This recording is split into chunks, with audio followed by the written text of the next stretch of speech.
Bienvenidos un día más a 720 Empleo. En el día de hoy hemos traído un deporte. Ya sabéis que a mí me gusta traer deportes y que no sean el fútbol. Todavía no he traído ningún futbolista, pero me gusta estos deportes minoritarios porque como siempre yo he hecho waterpolo, que es un deporte también muy minoritario y que muy difícilmente te vas a ganar la vida, pues me gustaría también dar voz a otros deportes que también tienen esa valía de que te aportan valores, te aportan muchas cosas en tu día a día. Y en el día de hoy hemos traído a David, que es un profesional del Muay Thai y me da clases a mí de boxeo. Entonces estuvimos un día charlando y dije, joder, pues es que creo que puede ser un perfil buenísimo para el podcast, así que bienvenido, David.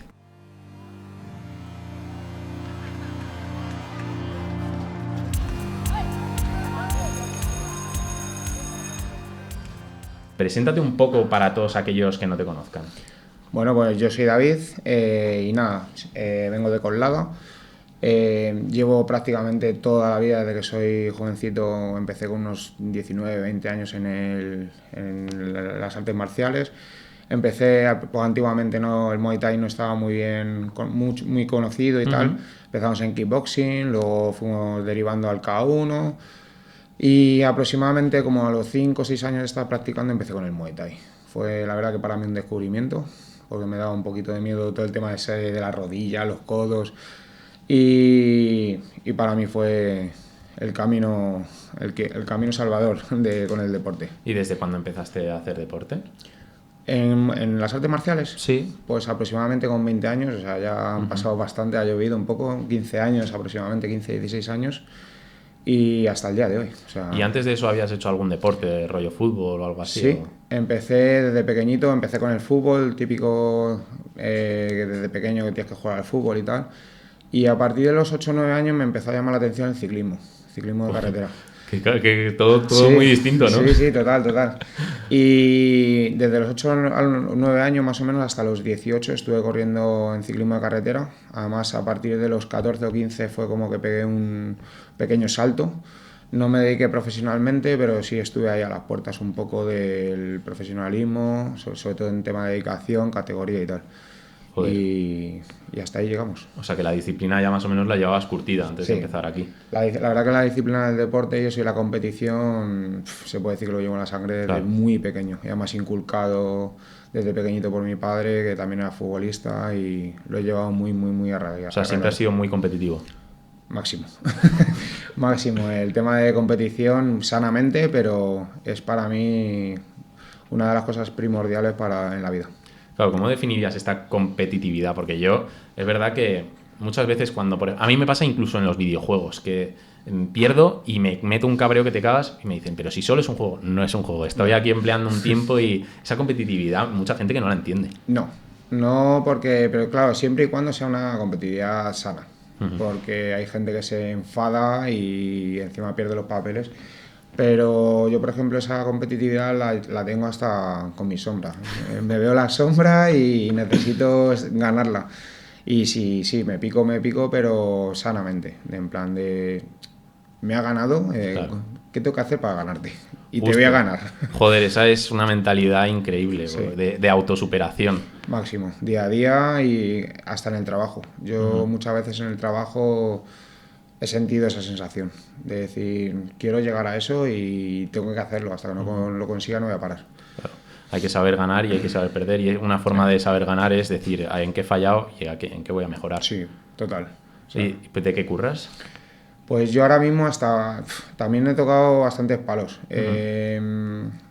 Mi sueño desde pequeñito, cuando estaba en la época del ciclismo y todo esto, era la nieve. Me gustaba mucho el esquí. Estuve 8 años trabajando como profesor de esquí. Lo compaginaba un poquito tenía una empresa mi padre, familiar, lo típico. Entonces me daba muchas facilidades. Y una vez que dejé todo esto, pues intenté sentarme un poquito aquí más en Madrid y tal. Y empecé un poquito a dar tumbos hasta que me asenté y estuve trabajando hasta hace muy poquito de carnicero. Y ahora pues yo siempre he estado dando clases de boxeo, de Muay Thai. Al final le vas metiéndolo con la disciplina del entrenamiento, las competiciones y tal. Y al final te gusta. Y aparte lo llevo ya aprendido de cuando daba clases de esquí, entonces pues es algo que me gusta, bastante importante para mí. Dar clases es algo que a ti te gusta. Que me llena. ¿Sí? Me llena. Más que gustarme es que me llena en mi día a día. O sea, y no es por hacer la pelota porque yo no gano nada, pero se nota. O sea, cuando llegas a una clase y el profesor tiene ganas y tiene un objetivo y tiene las clases preparadas, se nota mucho.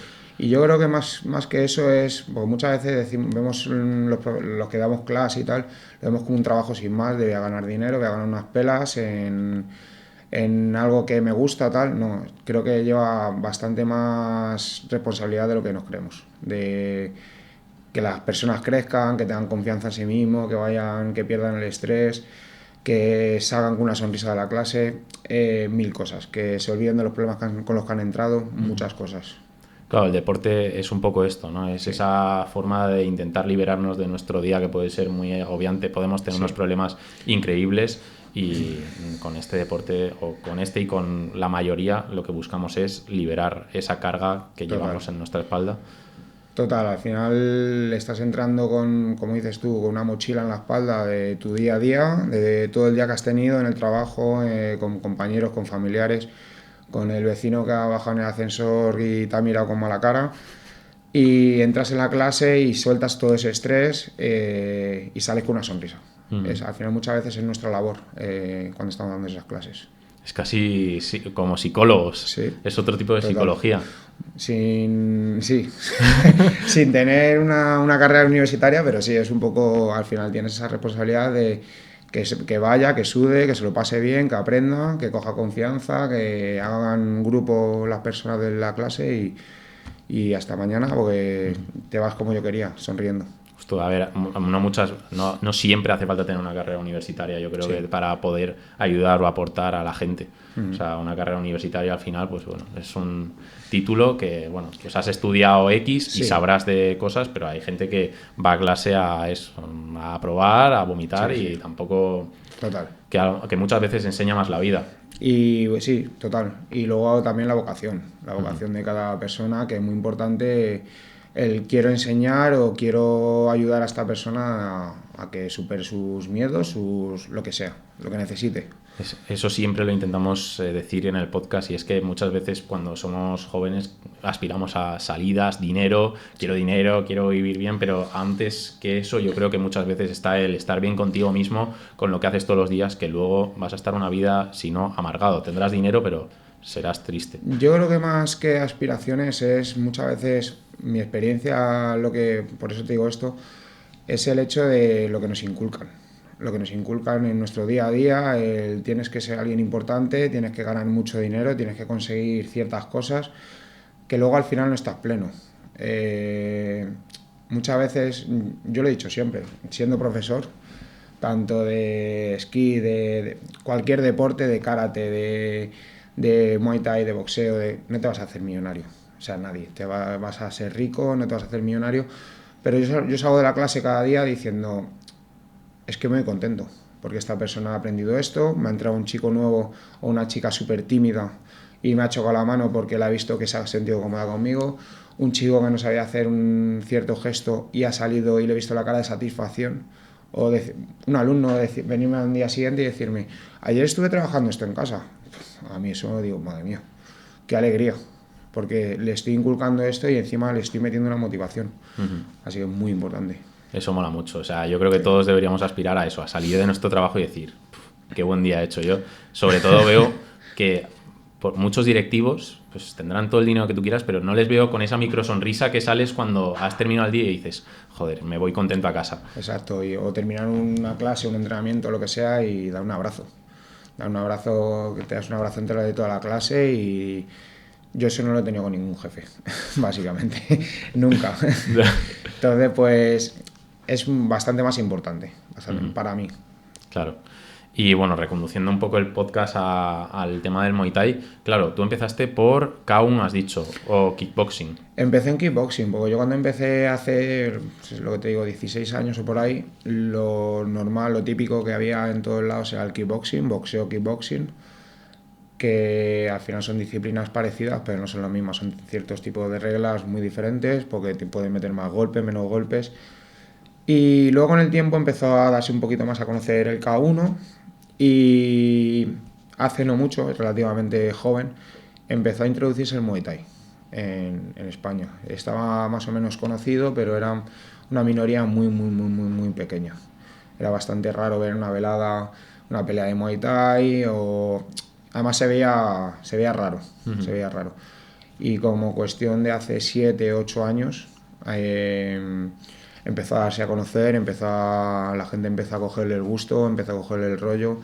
Luego se metió el tema de, al final, la disciplina que tiene, la ideología, no es ideología, sino todo lo que lleva detrás, que tiene allí en el tema de Tailandia, las personas en su día a día. Claro, la cultura, la Claro, filosofía del eso deporte es, ¿no? eso es. Y al final pues la gente va cogiendo esa rutina y tal y lo vas metiendo en tu propia vida de cada día. Entonces se fue haciendo más famoso. Claro, y a ver, seguramente para el que vamos a dar una definición de qué es el Muay Thai, seguramente todo el mundo conozca, pero para el que viva debajo de una piedra también que pueda entender este podcast, ¿qué es el Muay Thai? El Muay Thai al final es un arte marcial, como puede ser el kickboxing, K1, el boxeo, en el cual le llaman el deporte, el arte marcial de las 8 extremidades, ya que puedes pegar puños, patadas, rodillas, incluso codos. Luego también he trabajado mucho el cuerpo a cuerpo, no llegamos como en el MMA, que trabajamos el suelo como en el jiu-jitsu y todo esto, pero al final es un arte marcial bastante completo. Todo evidentemente siempre de pie, no entramos en suelo ni nada de eso, pero es muy completo, o sea, es completo al máximo hasta que llegas al suelo que no se Claro, pero para y sigue. también hay una especie de derribos o algo así, ¿no? Por lo que he visto. Sí, las proyecciones, eso es a lo que me refiero. O sea, puedes estar forcejeando en el cuerpo a cuerpo, que se llama el clinch, y desde ahí puedes proyectar para hacer con ciertos tipos de barridos y tal, para tirar al suelo. Además que son puntuaciones bastante grandes. Sí. Claro, y en todo lo que llevas de carrera, ¿cuántos años llevas en Muay Thai exactamente? Yo empecé a practicar Muay Thai pues aproximadamente con 26 años, 10 años. 10 años, fácil. Y cuando empiezas a ser profesional, de decir, mira, esto me gusta y quiero pegarme en serio. Pues fue bastante una locura, porque yo empecé pues peleando en amateur y tal, y tomé la decisión, una época en mi vida, no sé si fue con 28 años aproximadamente, me fui a Inglaterra a vivir durante un año y medio. Y allí pues lo primero que hice fue, me fui para 3 meses y lo primero que hice fue buscar un gimnasio para entrenar. O sea, el resto me daba igual. Y pues nada, al final para ir para 3 meses acabé un año y medio allí. Y de estar peleando aquí en amateur, pues dedicación allí todos los días, todos los días, todos los días. Al final no tenía otra cosa que hacer en Inglaterra hasta que empecé a trabajar un poquito y tal, que me costó. Pues era entrenar y allí di el salto a profesional, porque es totalmente diferente aquí en España. Es como que lo tienen más arraigado, dan más facilidades. Fue llamativo además el cambio cultural que tienen allí en Inglaterra aquí en España. O sea, los deportes de contacto en España no son tan bien recibidos como en el resto de países. Sí son bien recibidos, pero tienen menos ayudas. O sea, lo tienen menos arraigado en la sociedad. El hecho de aquí, yo en muchos trabajos, cuando se enteraban que peleaba o iba con un ojo morado o cojeando, me decían, déjate de tonterías y céntrate en el trabajo. Allí todo lo contrario. Cuando se enteraban que peleaba, me decían, no, si necesitas pelear, mañana no vengas, pelea fuerte y el lunes, si estás mal, quédate en casa, pero pelea fuerte. Y yo era como, ¿qué está pasando aquí? Joder, qué Me guay. rompía el cerebro, ¿sabes? Qué guay que se apoye de esa forma en Sí. otros países. Sí, aparte, evidentemente, el tema económico de las peleas muy diferente. Aquí en España, muy difícil que te paguen buenas bolsas, te vas fuera, o sea, realmente en España soñamos con irnos a pelear fuera por Europa. ¿Por qué? Porque las bolsas se duplican, por norma general. Y está complicado ir a pelear fuera. Contactos. Al final el irte a pelear fuera por Europa y tal, son contactos, ir cogiendo contactos, depende de qué equipo estés, tienen más facilidades que otros, pero son todo contactos. Y eso no va por renombre, a lo mejor, que tu puntuación y no sé qué. No, porque al final es bastante diferente al tema del boxeo. El boxeo es un poquito más centralizado todo, vas teniendo una serie de rankings y tal. En Muay Thai es un poquito más, no digamos caótico, porque hay muchas federaciones, es ahí un poco que tienen una merienda ahí bastante criminal de a ver quién se hace con el poder de todo. Entonces, realmente no hay un registro de quién es el mejor. Hay ciertas federaciones que tienen mucho peso, son muy grandes, y eso sí es verdad que va teniendo rangos y tal, sobre todo en Tailandia y tal. Ahí sí la gente va teniendo unos rankings y unos nombres, pero hay millones de peleadores en el mundo. Entonces, para llegar a esas ligas te tienes que ir a Tailandia o es muy difícil, o tienes que ser un top europeo. ¿Y para irse a Tailandia sería muy complicado entrar en una liga de estas o No, no?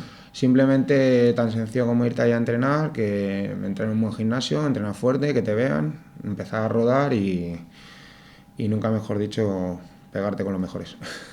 Claro, y es algo complicado de después vivir del Muay Thai, incluso en Tailandia. O en Tailandia está mejor pagado que en el resto del mundo, incluso por, coño, el nombre lo dice, ¿no? Es Muay Thai, Ya. viene de allí. No es que esté mejor pagado, sino que lo que te pagan, al final la vida allí también es más fácil y te lo facilitan. Como con un futbolista aquí en España. Aquí a un futbolista le hacen la vida un poquito más fácil, tanto como con sueldos como con ayudas. Y ahí en Tailandia, pues al final es el deporte nacional y te dan más ayudas, la vida es mucho más barata, es bastante más fácil dedicarte a ello allí. Claro, y tú empiezas en Inglaterra, me dices, ¿no? ¿Y cómo es tu primer combate? Porque imagino que debes de ir de amateur a profesional, ya solo el cambio de nombre Pues te acojona. fue curioso y a la vez una experiencia que no olvidaré en mi vida. Porque, claro, es lo que te digo, o sea, yo llevaba 2 meses ahí en Inglaterra, que cuando me acuerdo el primer día que puse un pie en el suelo, pensaba que estaba en Alemania, con el inglés que tenía, tú imagínate cuando les escuchaba hablar. Y total, que no tenía prácticamente nada de inglés. Me propusieron pelear. Y me dijeron no sympats. Y yo les entendí que iba a pelear con tibiales. O sea, tú fíjate lo que había Sí. entendido. Y cuando me fui a la pelea a 3 horas de mi casa, que fue en Folkestone, si no recuerdo mal, en un coche con 2 ingleses que ya tenía un poquito de relación con ellos, que me llevaba muy bien, me cuidaron un montón. Pero me presento allí, me ponen guantes de 10 onzas de profesional y me dicen que venga, vamos a salir, y le digo, oye, ¿y los tibiales? Dice, no, no, no simpas. Y dije, tierra, trágame. Coño. Y ese fue mi debut. Y experiencia, inolvidable. Inolvidable. La verdad que me salió ahí un poco el instinto de supervivencia, porque claro, no entendía mi esquina, sin tibiales, en otro país. Yo dije, pues mira, aquí moriremos matando, como se suele decir. Me dieron perdido, pero la verdad que esa pelea la tengo para el recuerdo, porque es una de las pocas peleas que he visto al David competidor. Sí. Porque saqué una raza de decir, es que tengo que salir adelante aquí. Y fue para el recuerdo, la verdad. Hombre, claro, yo creo que muy pocas personas les dicen no, que no vas a competir en amateur justo en el mismo momento, porque ya si vas medio mentalizado, más o menos creo que el paso también es jodido, pero Sí. imagínate solo estar allí y decir, o sea, te enteras justo antes de la pelea de que te vas a pegar de hostias, pero en plan bien. Pues sí, pues literalmente, o sea, media hora antes de pelear, por decirlo de una manera, que me estaba preparando y dije, oye, las protecciones, no hay protecciones. Y dije, me quiero ir de aquí. Claro, encima sales como un flan. O sea, Sí, sales como un total. flan. O sea, además que se me ve, pues me grabaron y tal, lo he visto un montón de veces, que subiéndome al ring diciendo, madre mía, ¿dónde me estoy metiendo? ¿Qué hago aquí? Que no entiendo a nadie, no conozco a nadie, nada más que escuchando a los hooligans estos ingleses gritando a favor de mi rival. Yo diciendo, madre mía, ¿dónde me he metido? Y muy bien. O sea, el primer asalto fue caótico, es verdad. Me puse súper nervioso, pero luego ya me enfoqué y muy bien. Para mí una de mis mejores peleas, yo creo.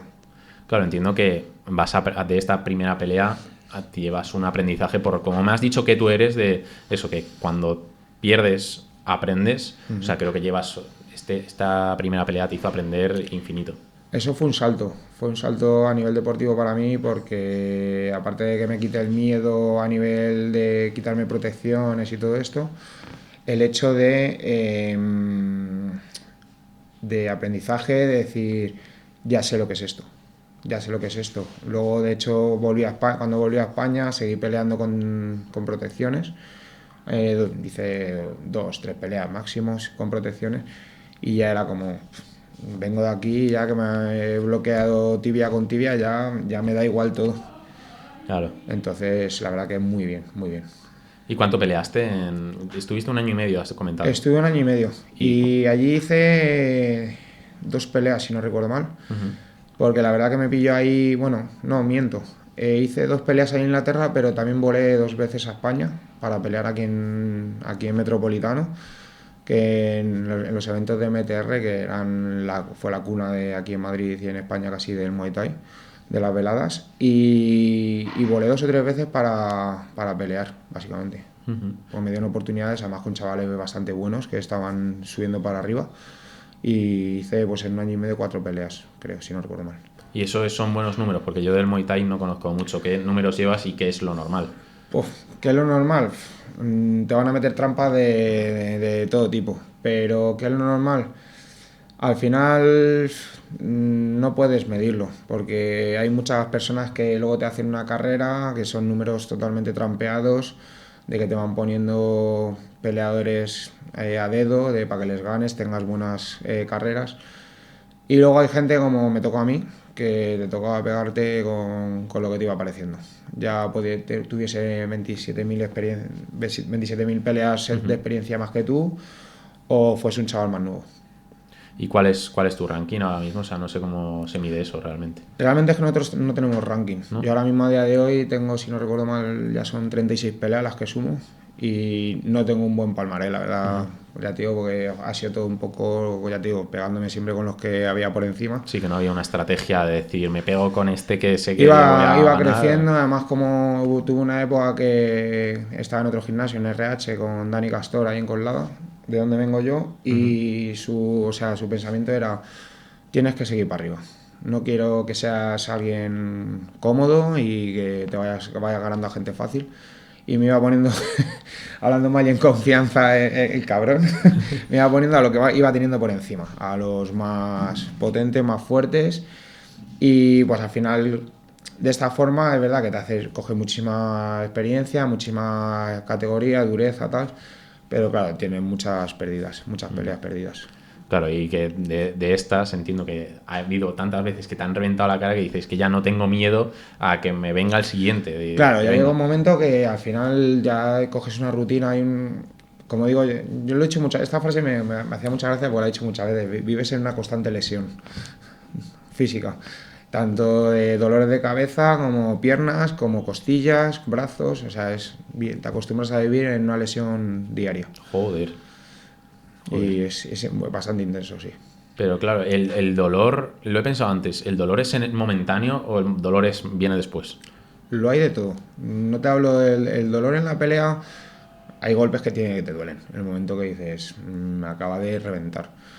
Pero luego en la pospelea vienen los dolores reales. Como digo yo, sobre todo tibias, tema de tibias, costillas, brazos. Al final, cuando estás peleando ya sin tibiales, incluso muchas veces con tibiales, pues cuando chocamos, que bloqueamos tibia con tibia y tal, los huevos que salen, las lesiones ya se quedan muchas veces para siempre. Uf, o sea, ¿salen cosas crónicas? No crónica, yo por ejemplo en el cuádriceps de una pelea que tuve hace mucho tiempo en K1 además, porque no salían peleas en Muay Thai, peleé en K1, ese chico era súper fuerte y tal, y pateaba el low kick, yo creo que es la persona más fuerte que me ha pateado en todas las peleas que tengo, y en el momento de la pelea me molestaba el cuádriceps y tal, me bajé del ring y me di cuenta que había un problema, dije no puedo doblar la pierna, y me desapareció la rodilla de la inflamación que me entró y tal.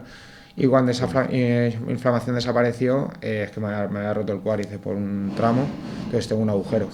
Que además, eso lo reconocí hace poco cuando salió el boom de Ilia Topuria y tal, porque tiene la misma lesión. ¿Sí? En el cuádriceps. Tiene un agujerito y eso ya es para toda la vida. ¿Y qué es lo peor que haya? ¿Recuerdas? Bueno, lo peor y lo mejor realmente, porque creo que este deporte tiene cosas malas, obviamente, porque al final recibes con tu propio cuerpo, pero creo que este deporte también te da mucho, que es lo peor y lo mejor del Muay Thai. Lo peor yo creo que te puede llevar es el que te noqueen. Sí. Pero no por el hecho de que te noqueen, porque cuando te noquean prácticamente ni te enteras.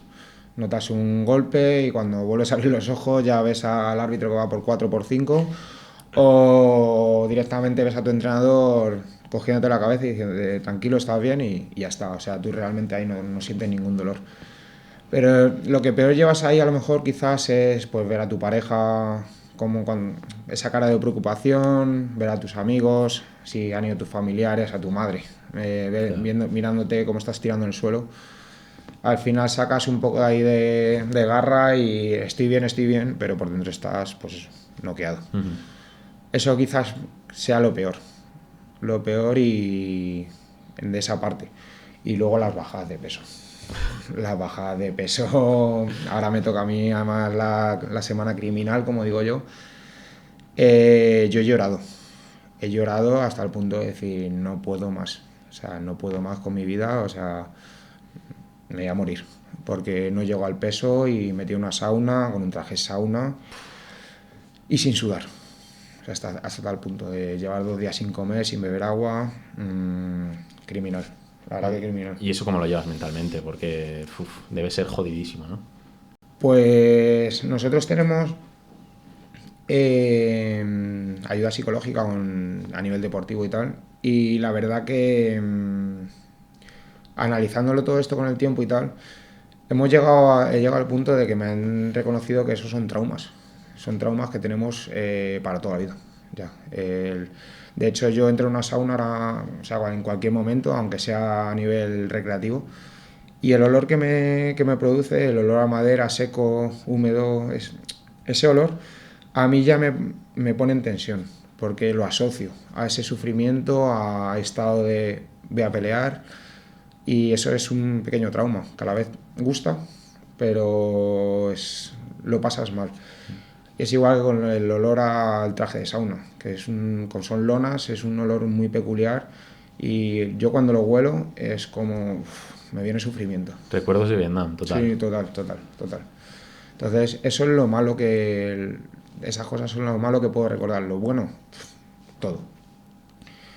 Ayuda, apoyo, compañeros, amistades que nunca voy a perder, experiencia de viajes, superación de mi día a día, de seguir entrenando todos los días a pesar de estar lesionado, de entrar un día al gimnasio diciendo no puedo con mi vida, estoy reventado, y a base de tus compañeros que te apoyen, que te ayuden, que no sé qué, te den mensajes positivos, decir, joder, cómo he entrenado hoy. Eso es lo mejor que te puede llevar, y amistades para toda la vida. Pues este deporte, sobre todo, creo que te entrena mucho la disciplina y el compromiso contigo mismo, porque realmente cuando yo lo analizo, por ejemplo, en mi caso, hacía waterpolo y claro, digo, joder, a mí me fuerza mucho tengo un equipo detrás y no les puedo fallar, pero cuando parece muchas veces que fallarte a ti mismo como que no importa tanto, sí. Pero en este caso creo que hay que echarle 2 pares de cojones. Has dado en una clave muy importante porque yo creo que es algo en lo que entramos casi todos los peleadores al principio, que es como esa responsabilidad de responder al gimnasio, responder al entrenador, no te voy a fallar. Algo que la experiencia del tiempo te acaba quitando la cabeza y al final acabas peleando por ti mismo. No por ti mismo siendo egoísta, sino al final yo soy el que me estoy subiendo al ring. Evidentemente vas a dar un nombre y un honor, por decirlo de alguna manera, al sufrimiento de tu gimnasio, de tu entrenador, pero al final estás luchando por ti. Estás luchando por ti y al principio te da esa responsabilidad de hacerlo por ti, y te olvidas de ti mismo. La experiencia del tiempo dice, no, aquí estoy yo, soy el que me sacrifico día a día y esto lo voy a hacer realmente por mí. ¿Y cuál es la pelea? Ya es que me está gustando este estilo de charla de un poco de memorias, de tu experiencia. ¿Cuál es la pelea que con más cariño o que más recuerdas? Que digas, esta pelea no va a desaparecer. Aparte de la primera, decir, esta pelea fue mortal, pero me encantó. La de Inglaterra, mi debut. Esa pelea fue a nivel de emociones, de sensaciones, de todo. Encima yo estaba allí en Inglaterra con una pareja que lleva toda la vida allí, no pudo venir a acompañarme, la tensión de estar solo, viajar 3 horas con 2 ingleses que había conocido, les acabé amándoles de lo que me ayudaron y la relación que tuvimos. Durante 3 horas en el coche, llegué encima un día antes, estuvimos durmiendo en un hotel, o sea, fue alucinante. Luego el subidón de decir encima pelea sin protecciones. Fue muy dura, el chaval era muy bueno, pero esa pelea fue para recordar muy. Para Muy, enmarcar. sí, sí. Y la segunda, que digas, joder, es que he echado aquí el do de pecho. Pues mi vuelta a España, por lo mismo, porque me propusieron me ofrecieron la primera pelea aquí en España, en neoprofesional, sin tibiales también, con Alberto Cabrera, que luego acabamos siendo muy amigos. Y fue pues, volvía de Inglaterra, volvía a España, primera vez que peleaba sin tibiales. Creo que fue la pelea que más vinieron a apoyarme amigos, tal, o sea, me sentí súper arropadísimo. Y bueno, encima nos pusieron la última pelea en el main event y pusimos el pabellón de pie porque nos tiramos 3 asaltos pegándonos, o sea, pero sin parar. Además el tercer asalto fue como nos saludamos, en el tercer asalto nos miramos y dijimos, aquí o no queda ninguno o no sabemos qué va a pasar. Y literalmente nos tiramos el tercer asalto pegándonos en la cara con la guardia abajo de que nos daba igual la vida. Uf. Fue increíble. Claro, ¿y cómo es esta sensación de prepelea, pelea y pospelea? O sea, me gustaría saber eso, porque prepelea deben ser es un mundo totalmente. Unos nervios, sobre todo muy psicológico, porque no puedes llegar a la pelea con miedo, o sea, no puedes llegar con ese miedo de, joder, este tío es muy bueno, sobre todo se le da muy bien no sé qué. Pues hay una parte de la prepelea que sí, fíjate. Yo al principio intentaba mandarme mensajes, como digo yo, la vieja escuela, de yo soy mejor, este no tiene nada, este no va a hacer nada, yo soy mejor, no. Gracias a Dios las cosas avanzan con los psicólogos y me han preparado a nivel psicológico muy fuerte. Y al principio me chocaba un montón todo estas cosas y visualizas un montón de cosas, tanto buenas como malas. ¿Qué me puede pasar bueno? ¿Qué me puede pasar malo? Y llegas a visualizar muchas veces el que te noqueen, el que te lesionen, el que no puedas seguir, lo mejor y lo peor que te puede pasar. ¿Para qué? Para que no te pille de imprevisto. Entonces, aún así, por mucho que te prepares, los nervios no te los quita ni tu madre, vamos. ¿Y cómo se llevan esos nervios? Pues ya con el paso del tiempo ya lo normalizas.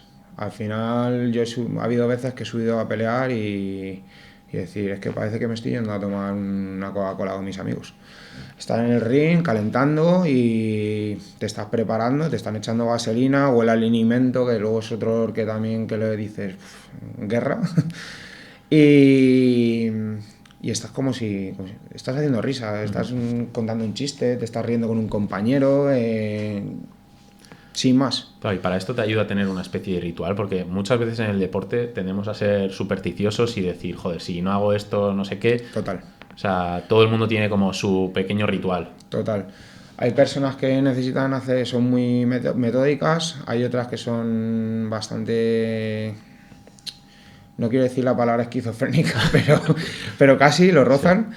Y luego otras personas que les da exactamente igual. Yo tuve mi época de me tengo que poner esto en tal sitio, tengo que ponerme este collar para esto, porque si no me va a pasar esto. Al final sí, todo pasa por un proceso y sí, eso lo vivimos todos. Pero luego al final tienes que estar preparado. Es verdad que necesitas ciertos protocolos para que sentirte tú seguro y sentirte bien, pero es bastante importante. Sí. Uh-huh. ¿Y cómo es la sensación de estar en pelea? O sea, suena ding, ding, ding y estás ahí. Es un mundo. Es un mundo. O sea, cada segundo que vives ahí encima del ring, bueno, y no, antes de subir al ring incluso, desde que te pesas, el día de la pelea por la mañana, cuando vas al evento, cuando la primera vez que conectas la mirada con tu rival, aunque sea por ahí andando por los pasillos, cuando estás acercándote al ring, cada segundo es un mundo. O sea, lo puedes catalogar como si fuesen 3 días. ¿Y cómo es? Pues es que te podría decir 27.000 emociones que has podido sentir en cada momento. Al final, yo creo que, por ejemplo, lo más duro es el tema del pesaje. Una vez que nos pesamos, ya empiezas a beber otra vez agua, a comer y tal, es como que el mundo se acaba para ti, ya me da igual todo. Y ya empiezas a tener un poquito más de recuperación, ya te empiezas a centrar y en lo que tienes que hacer al día siguiente y tal. Y bueno, pues luego al final las personas que intentan ayudarte muchas veces no te ayudan tanto porque te pones más nervioso. Y yo intento desconectar un poquito de las personas. Sobre todo, pues al final la familia te quiere mucho y tal, pero los mensajes no son los más adecuados en ese momento, porque te suelen decir, ten cuidado, que no te pase nada. Y hay muchas, como ya con la confianza, después de tantas veces les digo, me van a pegar. O sea, me van a pegar. No lo puedo evitar. No puedo evitarlo, no es manco. Ya. Entonces, pues, y luego, pues, cuando llegas al evento, los nervios, el decir, hay un momento por tu cabeza que dices, ¿qué hago aquí? ¿Por qué estoy aquí otra vez? Con lo a gusto que estaba yo tranquilamente en mi casa entrenando, yéndome a mi casa y viendo una serie con palomitas. Y ¿por qué estoy aquí? ¿Qué necesidad tengo de...? Pero es como una droga, literalmente. Yo me he planteado 30.000 veces en estos años dejarlo, pero antes o después vuelves. Y es lo que pasa con el deporte, es que te deja un vacío dentro que no lo puedes llenar con nada. O sea, cuando tú has vivido un deporte tan intenso, es que sientes ese vacío que dices, no lo puedo llenar con nada, necesito volver. Esa sensación que acabas de decir, la he llegado a tratar con mi psicólogo. Porque veces que he dejado de entrenar, épocas que he dejado de entrenar por motivos personales, de problemas con la familia, con tal, que te desenfocas un poco y te apartas un poco del deporte, de estar entrenando 6 días a la semana, 3 horas al día, a no hacerlo, no sabes qué hacer con tu vida. O sea, literalmente no sabes qué hacer con tu vida. Ves tanto tiempo y estás acostumbrado a esa rutina que llega un momento que dices, ¿y ahora qué hago? Es muy fácil perderse también ahí. Muy fácil perderse en caer en una depresión. Hay gente que se va a la noche, al alcohol, a las drogas. Se pierden, se empiezan a meter en un agujero muy grande que hay muchos que no llegan a salir, ¿eh?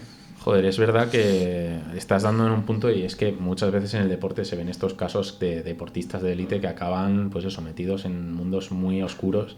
Yo hablo siempre del waterpolo, porque esto es lo que he vivido, pero esa época de Pedro, el waterpolista de las medallas, con el portero que ahora mismo no me acuerdo, que bueno, que se llegó a suicidar. Pero sí, no lo había pensado desde ese punto de vista. Sí. Y claro, porque me comentas que se entrenan un montón de horas. ¿Cuánto entrenas toda la semana?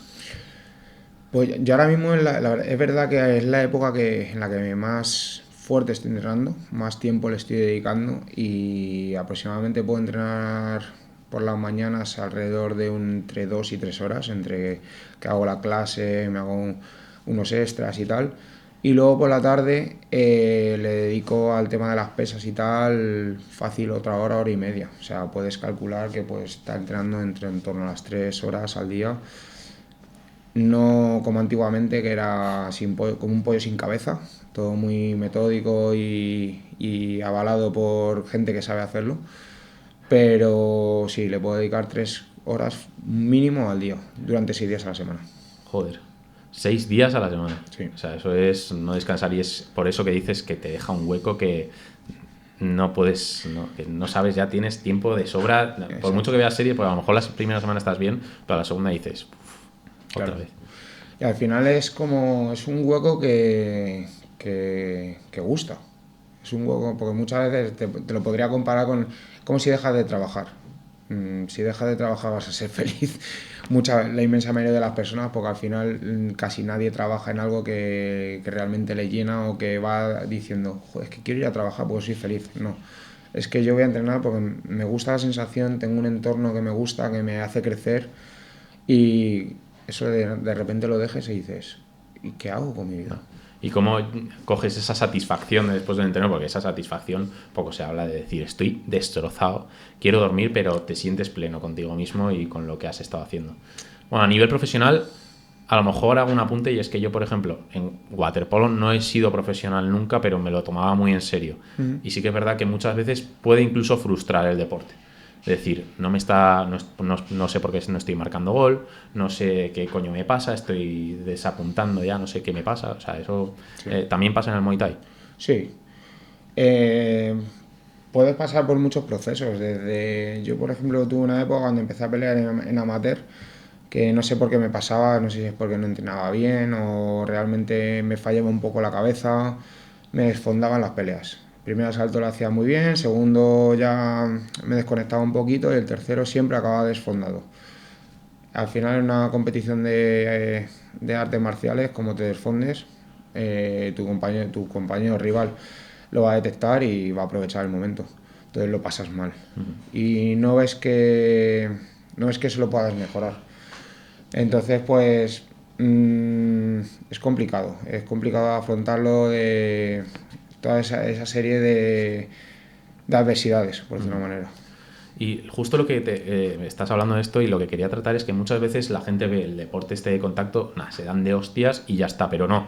Es que creo que trasciende de eso y no se dan cuenta del nivel de concentración que hay cuando te estás pegando con una persona enfrente y es ese nivel de análisis que tiene que ser que una computadora cuántica, lo rápido que tienes que ir, de decir, es que va a mover este brazo y tú tienes que estar esquivando. O sea, yo creo que hay un nivel de concentración que mucha gente no se imagina. No. No se conoce y sobre todo, aparte de todo lo que hay detrás de una pelea, de una competición, porque nosotros lo llamamos pelea, pues al final estamos peleando, pero como bien dices, luego la gente, el público no lo ve como, o sea, la palabra pelea lo ve como te estás pegando. Sí, me estoy pegando, pero todo tiene unas normas, tiene un entrenamiento, todo tiene un trabajo psicológico, al final es un deporte, es una competición. Pero es bastante complicado ver por dónde llevar todo eso, la verdad. ¿Y cómo haría una persona si yo, por ejemplo, imagínate, digo, pues me meto a Muay Thai y quiero ser profesional? ¿Cómo lo hago? Dedicación. Dedicación, tiempo, esfuerzo y querer. O sea, cualquiera puede. Cualquiera. A ciertos niveles, con dedicación y esfuerzo, al final lo acabas consiguiendo. Es verdad que hay personas, pero te hablo de un porcentaje muy, muy, muy, muy bajo, que nunca ha llegado a debutar en profesional y tal. Pero básicamente es porque no han sido constantes o porque realmente no han querido. Porque luego dar el salto a quitarte las protecciones y subirte a un ring con una persona que con guantes pequeños, guantes de profesional, sin tibiales, impacta, impacta y da miedo. O sea, el peleador que diga yo no tengo miedo, miente. En algún momento ha tenido miedo. Más veces de las que nos pensamos. Más veces de las que nos pensamos. Pero no pasa nada. O sea, es algo con lo que tienes que vivir y que se trabaja realmente el miedo. O sea, es bueno, es sano. Claro, se trabaja en los entrenos. ¿Cómo se trabaja el miedo? En los entrenos realmente es bastante difícil, es todo trabajo psicológico, o sea, a nivel de pues, trabajo terapéutico con psicólogos deportivos, normalizar ese miedo y saber analizarlo y llevarlo como algo normal, como puede ser una emoción positiva, la agresividad o el decir o la empatía por tu compañero. O sea, al final es algo que tienes que vivir con tu día a día y llevarlo a tu pelea, a tu competición. Claro, ¿y cómo se lleva la pospelea? Porque entiendo que a veces ganas, a veces pierdes. Entiendo que las derrotas se llevan peor. ¿Cómo se lleva, cómo uno aprende a llevar esa derrota que ha llevado tanto tiempo? Porque tú me dices que a lo mejor se pelea una vez cada 3 o 4 meses, son 4 meses de dedicación plena. Y dices, tío, pues es que no he llegado, no he dado. Pues yo creo que es el momento más duro para todos los deportistas en el Muay Thai. En el Muay Thai, en el kickboxing, en el boxeo, en el MMA, en cualquier deporte de artes marciales de contacto, por decirlo de alguna manera. Porque nos exigimos tanto y no nos permitimos el hecho de fallar, que el qué dirán, el tener un mal palmarés, el realmente al final no estás peleando porque tú quieras pelear. Estás peleando porque tienes una expectativa y quieres ser alguien, por decirlo de alguna manera, que está muy bien, eso está muy bien. Pero cuando eso falla, tu cabeza te traiciona. Te traiciona y empiezas a caer, a caer, a caer. Y hay gente, de hecho, ha habido peleadores muy buenos, que tenían una trayectoria impoluta y por perder una o dos veces han desaparecido. han desaparecido. Porque al final no todo el mundo está preparado para perder. O directamente no lo han trabajado. Entonces, hay muchos peleadores que se han perdido por el camino precisamente por haber perdido una o dos veces. ¿Y cómo lo llevas tú? Al final llega un momento que lo normalizas. Dices, ¿yo para qué estoy aquí? ¿Para solo ganar? ¿O realmente es que esto es lo que me gusta? Al final, al principio es difícil. Cuando pierdes una vez, otra vez, otra vez, otra vez, dices, ¿qué estoy haciendo mal? Pero ahí tienes dos caminos: abandonar, castigarte, o decir, superación. Yo esto es lo que me gusta, yo esto es lo que me voy a esforzar, voy a seguir dando mi máximo día a día y veremos hasta dónde llego. Llega un momento que el resultado te importa, pero te da igual. Realmente al final es superación día a día y superación en cada competición que haces. O sea, hay que trascender un poco a ese mensaje de pues, he perdido, he ganado, tengo que aprender y tengo que...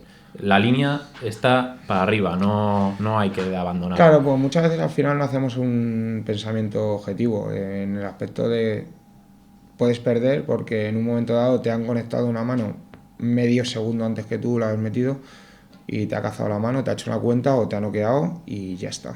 ¿Qué has hecho mal ahí? Nada. Simplemente tu compañero rival ha sido más listo o ha sido medio segundo más rápido o justo ha tirado ese golpe en ese momento que lo ha tirado sin conocimiento y te ha pillado. Está en el momento y lugar adecuado. Correcto, exacto. Entonces esa puede ser la pequeña diferencia. ¿Qué tienes ahí que cambiar? Nada. Simplemente que la próxima vez tú tengas ese momento.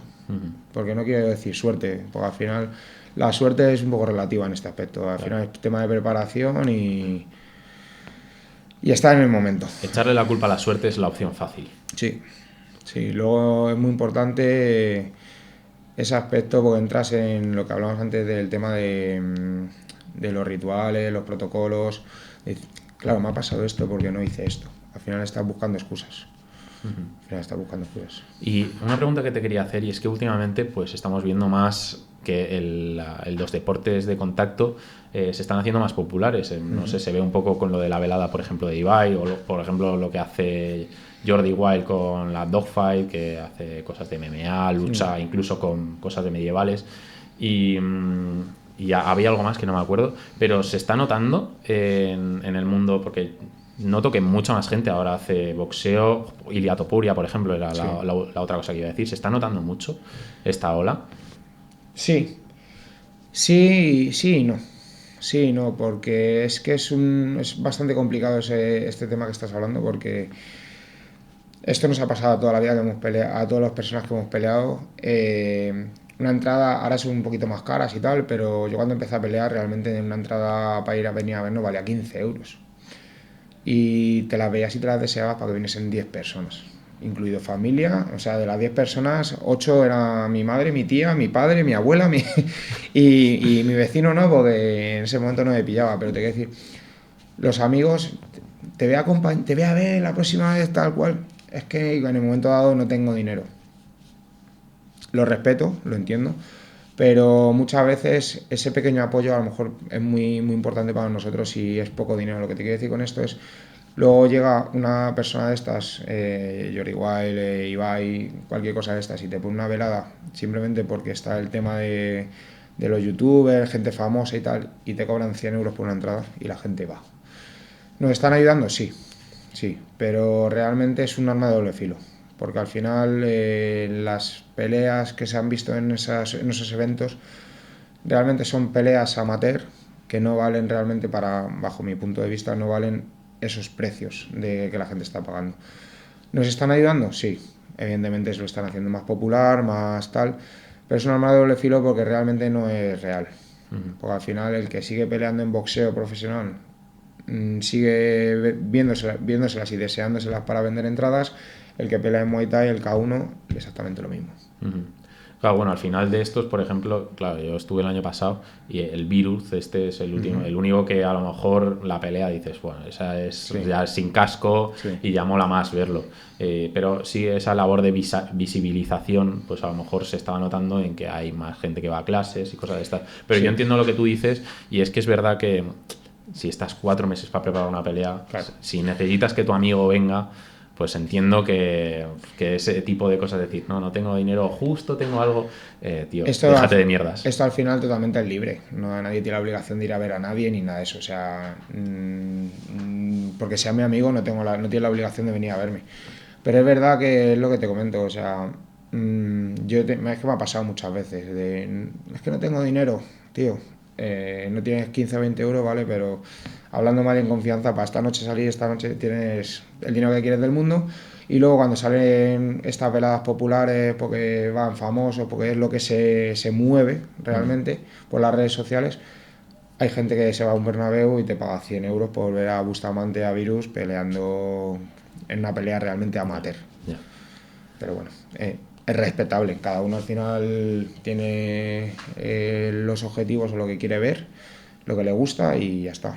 Claro, al final lo que vende más es el tema del espectáculo. Es algo que te había comentado antes del podcast, y es que a lo mejor el Muay Thai, por la filosofía, porque el Muay Thai tiene una filosofía muy establecida. Hoy, antes de venir al podcast, me he visto una pelea y he flipado porque después de cada asalto, de estar matándote, de tener 4 rajas en la frente, que no ves nada, que le ves al tío que se está quitando la sangre, te pones a sonreír y saludas al compañero después, pero no después de cada asalto, o sea, después de cada 3 minutos, que sabes que a los 3 minutos siguientes te vas a dar, ya te estás saludando y te estás saludando con una sonrisa. Y esto a lo mejor es lo que también hace que el Muay Thai no se venda tanto cuando estamos en una generación, pues eso, que es el TikTok, todo súper show, te voy a reventar, tú no haces nada, a ti. Y esto es todo lo contrario.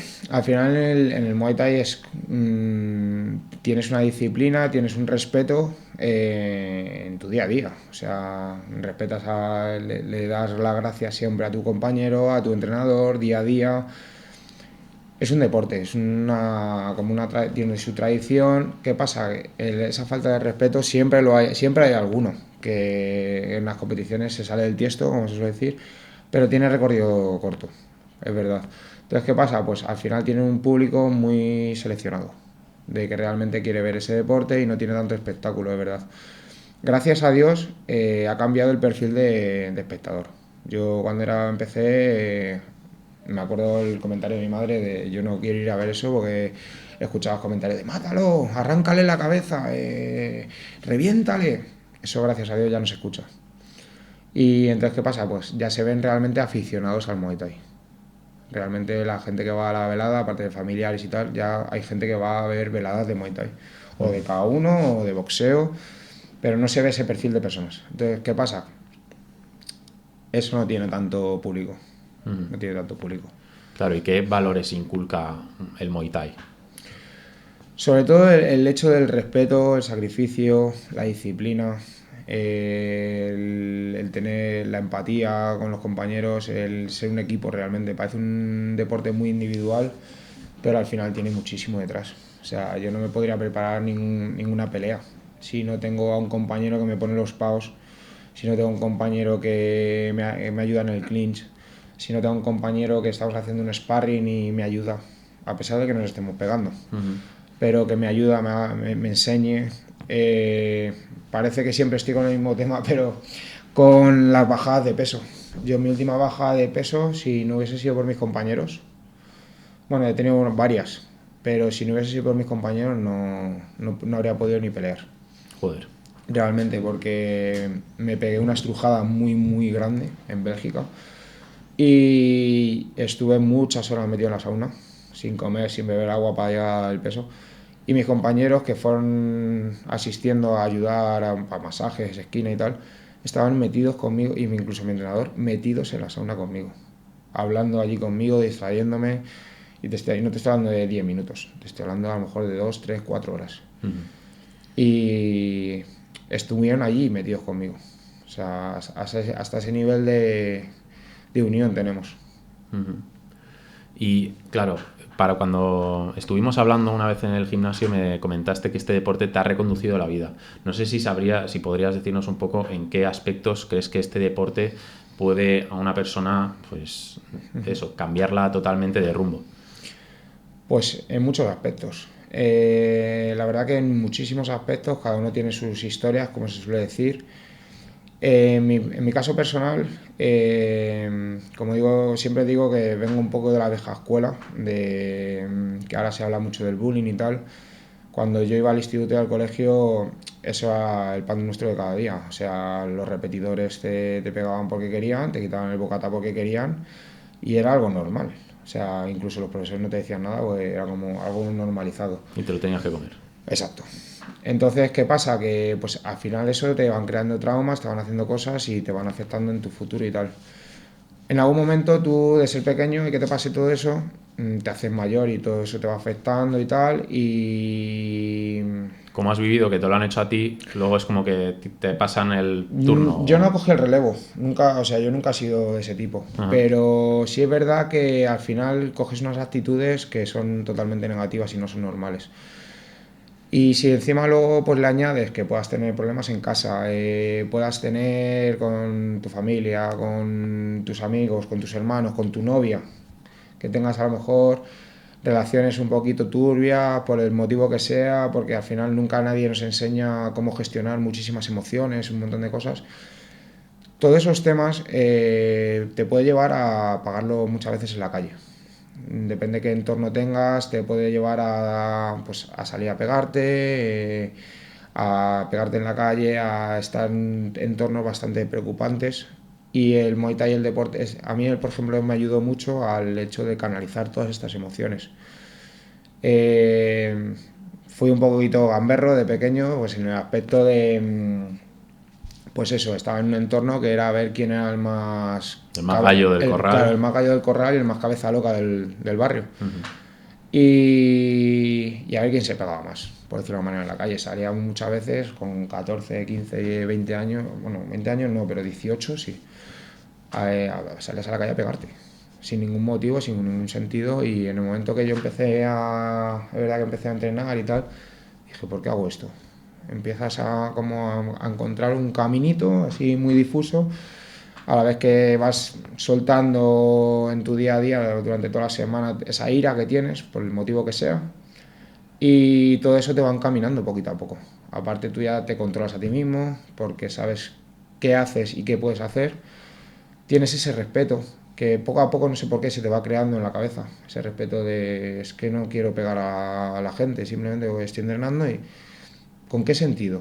Te empiezas a cuestionar cosas dentro de ti. Y al final llega un momento que tienes tal plenitud dentro de ti que desapareces realmente de ese caos, de esos problemas. Te entrena incluso el pensamiento crítico, por lo que me comentas, casi. Sí, totalmente, totalmente. Claro, y lo que también hablamos es que el tiempo que estás entrenando, que es una barbaridad, es tiempo que dejas de estar en otros lugares. Correcto. Y que, por ejemplo, pues es verdad que si en vez de estar 3 horas en el gimnasio, estás 3 horas en el parque, pues a lo mejor tienes más probabilidades de empezar a fumar porros, que ya no te digo pegar a alguien, pero a fumar porros o a meterte en tema drogas y cosas de estas, que son más turbias al final. Pues esta conversación la he tenido yo muchísimas veces con muchísimos amigos y tal, porque realmente no me ayudaban. Yo en el momento le decía, es que no me ayudas. Ahora lo entiendo. Nos hacemos mayores, ya analizas un poquito todo más y tal, pero no entendían el que yo entre semana no bajase a una terraza a tomarme 27 cervezas, ¿sabes? O estar en el parque, como bien dices, a fumar porros o a hacer lo que sea. Yo eso no lo hacía. ¿Por qué? Porque mi tarde estaba dedicada a entrenar. Es verdad que es un arma de doble filo, como te decía. ¿Por qué? Porque tú sales de eso, pero si estás metido en ese entorno, muchas veces te ves muy solo, que también me ha pasado. De decir, es que no tengo a nadie con quien compartir y disfrutar esto, porque o hago esto o hago esto. No hay nadie en el medio conmigo. Entonces, es bastante complicado y bastante difícil. Entonces, al final del tiempo dices, ¿qué hago? Me voy para allá, me quedo en el medio, al final no hago ni una cosa ni la otra. Al final llega un momento que ya, con el tiempo, si eres constante y no te vas a ninguno al lado malo, por decirlo de alguna manera, encuentras el sentido a todo. Claro. Intentar hacer relaciones también en el círculo que más te conviene, porque al final un poco lo que se suele decir no es dime con quién te juntas y te diré quién eres. Si te rodeas de gente que se esfuerza a diario, que va a entrenar, que va a darlo todo, tú vas a tender a ello, tú vas a tender a querer esforzarte con tus compañeros, no sé qué. Exacto. Totalmente. Lo único que al final, pues por ejemplo, yo ahora mira, yo soy de Coslada. Vengo hasta Madrid todos los días, me como todos los días media hora de coche para ir, media hora para volver. Te quiero decir que al final tengo mis relaciones aquí y tal, pero no tengo la facilidad de estar compartiendo fuera del gimnasio una relación con todas esas personas, por desgracia, porque son personas enormes, o sea, que me hacen crecer día a día. Pero al final siempre tienes que volver a donde eres. Y antes o después, por mucho que intentas irte, al final siempre acabas volviendo. No me preguntes por qué, pero al final aprendes a llevarlo. Aprendes a tener tu momento, tu tiempo y, y cuando estás con esas personas que al final son parte de tu entorno, pues sabe llevarlo, simplemente sin más. Justo mantenerte firme ante tus valores y los Eso principios es. que estás adquiriendo, ¿no? Pues quiero ver a mis amigos y te bajas a la terraza y en vez de beberte 10 cervezas, pues básicamente te ves una Coca-Cola cero, te estás un ratito, le preguntas que qué tal 3 veces y cuando ya se deriva la cosa a otras cosas, pues te vas a casa a descansar porque te genera la mañana. Esto me recuerda mucho a lo que comentaba Pedro García Aguado en un podcast donde habla un poco de las adicciones y lo de que le vinculaba el estar en una terraza con luego salir de fiesta y todo eso, y que luego tenía la experiencia de ir a discotecas y no poder estar en una discoteca sin beber y que se hartaba Coca-Cola. Y dice, no, pero si es que la Coca-Cola también es mala. Entonces tenía que empezar a dejar de beber incluso Coca-Cola. Es un podcast que si lo podéis buscar por ahí es increíble y que me ha recordado mucho a esto. Entonces... Es interesante eso porque sí, además que cuando estás en la bajada de peso y todas estas cosas, es que hasta la Coca-Cola te crea mal, porque no puedes ni beber una Coca-Cola. Y eso es otro momento incómodo que intentas evitar, todo este círculo de personas, de momentos que no comprenden. Al principio me sentaba mal, yo tenía un montón de discusiones en mi casa con mis amigos, con mi familia, pues, te intentan ayudar y no entienden que no te puedas comer una croqueta. Yeah. O no te puedas beber una Coca-Cola cero. Y no lo comprenden, porque lo ven como algo normal de su día a día, rutinario, que no es malo. Pero claro, tú estás llegando a tal límite que eso no te va a permitir llegar a tu objetivo. Yeah. Es como dos mundos paralelos que no se comprenden ni el uno ni el otro. Hay que intentar hacer porque te ayuden desde casa y desde todos estos lados, sobre todo pues eso, a entender que si estás famélico, porque estás en una bajada, que te traten con un poco más de calma, porque tú es que vas a saltar a la mínima. ¿Por qué? Porque estás hambriento, estás enfadado con la vida. Por favor, déjame tranquilo. Llevo peleando 10 años o 12 y ese día no ha llegado todavía. Todavía no ha llegado. O sea, las guerras con mi madre, por ejemplo, o con mi tía, son criminales. Son criminales, porque es que, no, como les digo, las últimas peleas llevo 10 años peleando. Todavía no sabes que en las últimas 2 semanas no puedo comer esto, no puedo comer esto. Por favor, no me ofrezca 27 millones de platos cada vez que vengo a casa. Porque no puedo. O sea, te lo agradezco. Ya tienes que ponerte en plan de... Tienes que hablar Respira. como... Sí, respirar. Porque claro, muchas veces, en ese momento, como bien dices, tú estás al límite. Estás ya con los nervios de la pelea, bajada de peso, estás crítico. Entonces a cualquier chispa ya saltas. Y claro, muchas veces al principio saltas y cuando discutes y ves que les duele, que les sienta mal, está en tu responsabilidad también el hacérselo entender bien. Y es complicado, muy complicado. Yo todavía no lo he conseguido. Bueno, si allí desde casa nos están escuchando y tienen algún caso de estos, por ejemplo, alguien que está haciendo dieta y en casa dice, por favor no me traigas patatas fritas o chocolate, que es que lo voy a ver y me lo voy a zampar. ¿Por qué? Porque es muy difícil estar a dieta y ver un chocolate, ese chocolate. A mí es que me lo ponían todavía más difícil, porque no es que me lo pusieron en la cocina, sino que me lo traían. Me decían, David, ¿quieres? Y decía, ¿qué te digo? Por favor, ¿tú ves normales? Quiero salir corriendo. Entonces, pues bueno, sí, es difícil. Con el tiempo y con el paso de los años he aprendido a entenderles. Claro. He aprendido a entenderlas. Tanto a ellas como a mis amigos, como a todo el mundo. Al final es algo que no conocen, no saben, te intentan ayudar, pero realmente no te están ayudando. Yeah. Como hablamos en un podcast aquí con una psicóloga, hay que buscar el equilibrio en todas nuestras facetas de la vida, y la verdad que me lo dijo y me quedé así y dije, coño, pues tienes razón.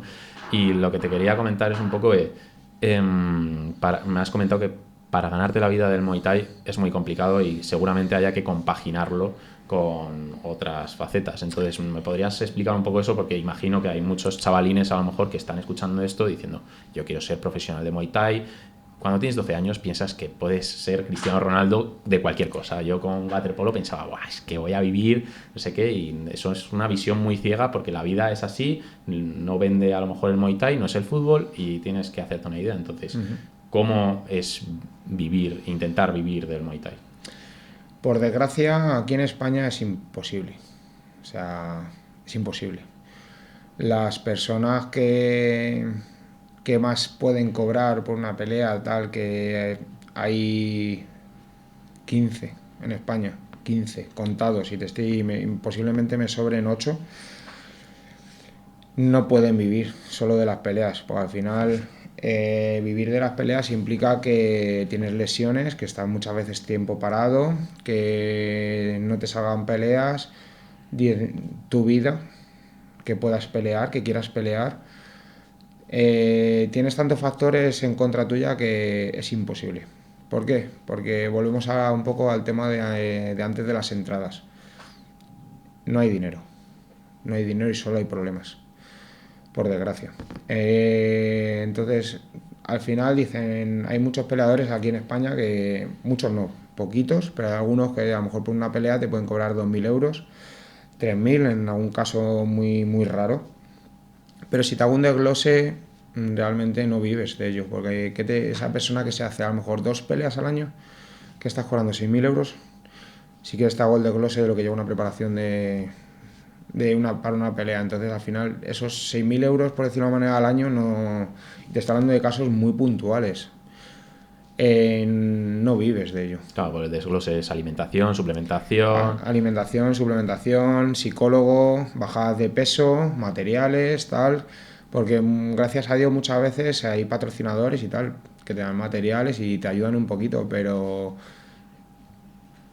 normalmente se tiene que compaginar, pues la gente abre gimnasios, da clases, al final te metes en ese entorno, pero volvemos a lo de antes. O sea, no te vas a hacer rico, no vas a ganar un dineral, vas a vivir de lo que te gusta, vas a ser feliz, pero vas a tener un sueldo muy, muy, muy, muy, muy, muy escueto.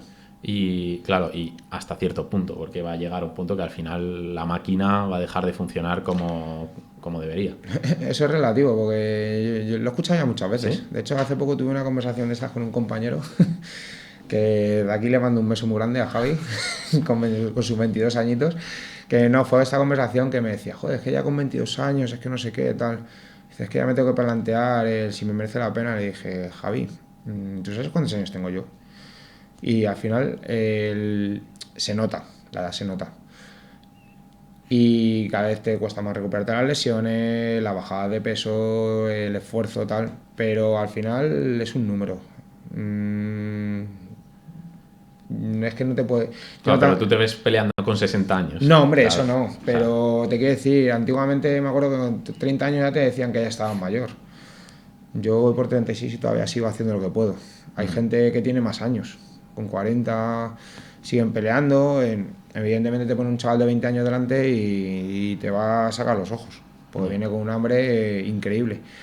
Pero bueno, tiras de tu experiencia, sigues haciendo lo que te gusta y vas peleando, nunca mejor dicho. hay que ser más inteligente, hay que jugar la del perro viejo. Claro, ahí sigues, pero evidentemente con 50 años no me veo ni yo ni nadie peleando. Hay alguno por ahí, alguno que lo siga haciendo, pero bueno, ole él. Claro, pero O ella. es a lo que me refiero, que la máquina hay un punto en el que ese dinero que a Sí. lo mejor podías tener de las peleas ya no va a rendir. O sea, Al se final- ve con los futbolistas también, que llega Cristiano Ronaldo con 30 y no sé cuántos y obviamente pues lo comparan con Cristiano de tal, no es lo mismo. Al final te enfocas de otra forma, empiezas a dar clases, sacas a los chavales, es como que cambias de rol. Justo. Cambias de rol. Yo esta conversación la tuve hace poco con mi entrenador, pues se lo dije, digo, joder, tío, sigo tal. Me dijo, pues siga hasta que tú quieras. Vete haciendo tus peleitas y el día que tu cuerpo te diga ya, hasta que hemos llegado, pues a mí se me está despertando, por ejemplo, esa vena de dar apoyo, dar mi experiencia a mis compañeros, ayudarles, entrenar. Voy a las esquinas con ellos, les ayudo, hablo con ellos. Al final yo estoy también dándose ese cambio. yo lo asumo. Debe molar también. A ver, debe ser triste y a la vez gratificante, ¿no? Porque Es triste, todo lo que he aprendido yo durante todos estos años, no está muriendo aquí, sino que lo estoy transmitiendo. Claro, no, al final a mí lo que me hace feliz. O sea, a mí el poder ayudar a las personas, todo eso que no me han podido ayudar a mí eso me hace feliz. O sea, me llena de vida, de verdad. Pero claro, al final tienes esa vena, ese, como digo yo, ese niño joven dentro, competidor nato, de decir, es que quiero seguir peleando.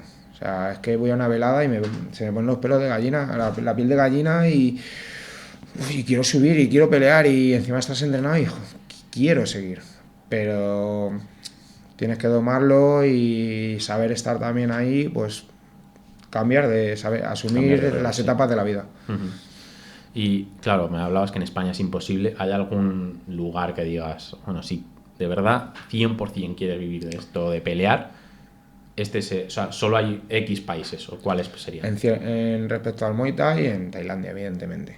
Tailandia, Camboya, o sea, toda esa zona, al final es la cuna del Muay Thai y es su tradición, es su deporte nacional. Entonces ahí la gente vive de ello.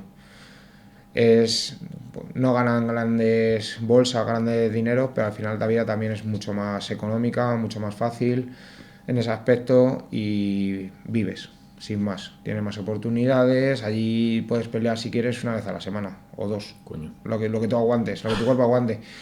Pero claro, tienes que aguantarlo en cuanto a lesiones, pero lo que te digo, al final el poco dinero que te puedan dar es muy fácil vivir allí. El tema es sobrevivir. Aquí en España necesitas un dineral para poder sobrevivir y no te llega. Ya. Y bueno, ya un poco por finalizar, que yo creo que se ha hecho largo, pero se me ha pasado volando y me encantaría poder seguir hablando. Y es un poco, vamos a pasar por esta sección de recomendaciones. Y es, ¿qué consejo le darías a alguien que quiere empezar en Muay Thai? ¿Qué le recomendaría? Sobre todo que prueben. Yo siempre le digo a todo el mundo que quiera probar, que no, que va a llevar a su hijo, la típica madre que me ha pasado, que es que mi hijo quiere aprender y te va con una cara de preocupación que dice, yo siempre intento enseñarles y hacerles ver que es un deporte, que se le va a inculcar el respeto tal, y sobre todo que se den la oportunidad de poder entrenar, de poder coger esa rutina, esa disciplina y paciencia, mucha paciencia. Somos tan impacientes a día de hoy con todos los aspectos que queremos mañana mismo ya ser profesionales. Y lo digo por mi propia experiencia porque me ha pasado. Tenía a mi entrenador antiguamente que me decía, David, tranquilo, que la carrera es muy larga, tal. Y yo ya quería quitarme los tibiales y quería ser profesional y cobrar dinero y tener un nombre. Y al final queremos correr más rápido de lo que debemos. Entonces, paciencia, aprender y saber disfrutar de este deporte. Sobre todo, que es muy importante y sobre todo coger las personas y la gente que te enseñan en ese ámbito. Muy importante. Y sobre todo, una cosa que yo suelo escuchar mucho con estos deportes de contacto es que te vas a quedar tonto, no sé qué, así mal dicho, pero es lo típico que te suele decir, por ejemplo, mi madre, te lo juro, voy a boxeo y digo, mamá, pero es que tampoco me pego ni todos los días ni me van a ir a reventar la cabeza, ¿sabes? A ver, en un nivel amateur, me refiero a nivel de hobby, de ir a entrenar, aunque entrenes todos los días, si vas con tus protecciones y las clases van bien encauzadas, hay un respeto, hay un buen nivel, todo bien hecho, no hay ningún problema. Es verdad, y me ha tirado una piedra sobre mi tejado, que a nivel de competición todo suma. Como solemos decir nosotros, el vaso se va llenando de agua. Al final nos estamos conectando golpes muy fuertes, codos, manos, y los golpes todos van sumando. Y sí es verdad que afecta un poquito a nivel de competición, ya con muchos años y tal, pero yo animo a la gente a que pruebe a nivel de hobby y tal, con personas que sepan lo que están haciendo, porque no hay ningún riesgo, no hay ningún problema. Siempre te puedes ir con un ojo morado, pero es que también te puede pasar estando en casa y que se te caiga un vaso de la encimera. Sí. Entonces, riesgo tenemos en todos lados. Las cosas bien hechas no tienen por qué tener esos riesgos. Claro, y esa carga tú la notas, por ejemplo, a diario, o se nota en algún aspecto. En mí mismo. Sí, de los golpes, por ejemplo. ¿Lo notas en algo, no? Sí, sí vas notando lesiones, vas notando pues muchas veces, te estoy hablando a nivel de competición, cuando ya es unas cargas muy grandes, Sí. nivel de lesiones en el cuerpo, al final muchas veces cuando tienes competiciones muy duras, pues dolores de cabeza, dolores de costillas, brazos, muchas veces se rompen huesos. Es lógico, al final estás teniendo un deporte de contacto, una competición profesional y vas al máximo, pero nada que no pueda solucionarse en ciertos aspectos. Y comentabas algo que es muy importante, justo en el anterior, y es que el tema de encontrar un buen profesor es de lo fundamental, porque yo no voy a decir el nombre de otro gimnasio, pero fui a probar a otro gimnasio y era como me sentía un número y digo, tío, es que aquí no vengo a aprender, únicamente vengo a... O sea, es muy importante sentirte bien con el profesor. O sea, ahí lo que tú decías, que se note que las cosas están bien unidas todas y que todo se está haciendo para un fin. Volvemos un poquito al tema de la vocación. Al final, un poquito, es que ahí podemos englobar un poco toda la conversación que hemos tenido. Las personas que vienen de ciertos niveles, por decirlo de una manera, de ciertos ambientes, puedes englobar un poquito todo. Al final, los valores que te pueden transmitir son los que ellos han querido aprender. Y si tú tienes una persona que está involucrada en lo que está haciendo, que tiene una vocación y enseñar realmente lo que él ha aprendido y lo que él o ella ha sufrido, posiblemente tengas un buen profesor. A lo mejor puede tener, lo que hablábamos antes del tema de las carreras y tal, puede tener más formación o menos formación, porque también he visto muchos profesores que a lo mejor no han competido y son unos profesores excelentes, o sea, unos profesores de la hostia, hablando mal en confianza. Y luego he visto profesores que son competidores, que han sido tops y no saben transmitir o no saben comunicar ciertas cosas, no tienen empatía, no tienen ciertas cosas que creo que son esenciales para poder ir a clase y dar clases sobre todos estos temas. Y que es una de las piezas fundamentales por la que si a lo mejor si tienes esa remota idea de apuntarte a un deporte de estos, es una clave fundamental. Y de hecho, cuando tienes una buena experiencia de estas, lo recomiendas, dices, tío, vente, porque es que el profesor es la hostia. Sí. Y se suele recomendar. Y ya quedan dos últimas preguntas y van de cuáles son los principales errores que suele cometer la gente al entrar en Muay Thai. Muay Thai, coño. ¿Cómo? No te he entendido bien. ¿Cuáles son los principales errores que suele cometer la gente cuando empieza en Muay Thai? Los principales errores. La verdad que no te sabría decir contestar a esa pregunta. Sobre todo lo de la prisa, a lo mejor, ¿no? Que has comentado, que ir sí, a nivel de competición. Y luego, aunque no compitas, el querer aprende muy rápido. Quieres correr mucho, te pones nervioso, metes ciertos golpes que a lo mejor no debes en momentos dados. Eso te puede implicar que a lo mejor en algún momento dado pues recibas algún golpe tú más fuerte de la cuenta, te dé miedo, no te guste, te enfades, dejes de hacerlo. Entonces volvemos a lo mismo de siempre, paciencia. Justo. Paciencia, dejarse llevar, querer aprender y ir pasito a pasito. Justo lo que a lo mejor también se me ocurre es eso de ir con paciencia e interiorizar lo básico, porque luego la vas a estar cagando en cosas básicas, como es mover a lo mejor los pies o lo que sea, eso ya te va a estar cargando, y eso moverlo, cuando ya llevas a lo mejor un año de experiencia, dices, ahora cómo coño coloco el pie si ya me sale solo ponerlo de esta forma. Claro, pero ahí está la responsabilidad de cada uno de querer seguir mejorando. Es verdad que puedes tener la lacra y la mochila, siempre seguimos hablando de mochilas, de pues a lo mejor de, como sabemos decir nosotros, algún iluminado de la vida, algún erudito que te pueda enseñar ciertas cosas que no están bien, porque no tenemos la perfección nadie, evidentemente, pero que a lo mejor no te enseñen las cosas bien o como deben de ser, o con una progresión, o bien hecho, por decirlo de una manera.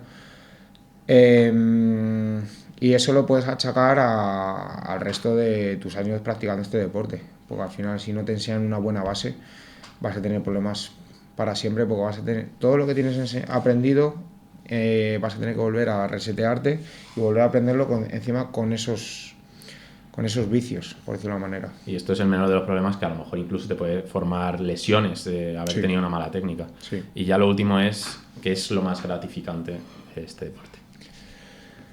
Para mí lo más gratificante de este deporte es las relaciones y lo que me crea en mi día a día. Lo que me crea a mí, las relaciones de amistad que he llegado a tener, de apoyo, de tanto yo como darlo como recibirlo, y la superación en tu día a día, de estar constantemente con esa rutina, de esforzarte, de seguir, seguir, seguir, de estar roto y seguir y seguir y seguir y seguir y seguir.